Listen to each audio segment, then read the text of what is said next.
Hey, this is Nathaniel again with coding-bootcamps.com, and we are at the end of the NoSQL programming course. In this course, we learned how to create and manage NoSQL databases. And just to remind you, here is what we did this course. We got started with MongoDB, with the Mongo CLI, and writing a short JavaScript to interact with our database. We talked about CRUD operators and getting database information, viewing your databases, your collections, those types of things. We talked about querying for data using find, specifying different search parameters to get the data that we want. And we talked about updating our data. We talked about inserting and upserting our data.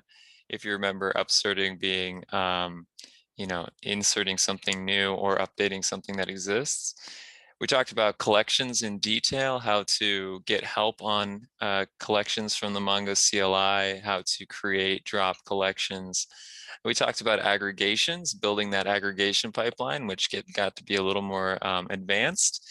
And then we talked about indexes, and we talked finally at the end about bulk operations, converting that that type of a field on our employee document that we had been storing in our Mongo database.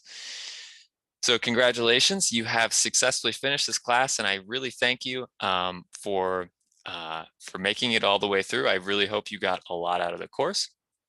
And if you are interested in more courses, please consider choosing from one of these. We have a lot of really great courses here at coding-bootcamps.com. And with that, I will just say thank you one more time. I really enjoyed teaching the class. I loved going over the content, and I hope you get something out of it. So with that said, I will see you in the next class. Take care. Bye-bye.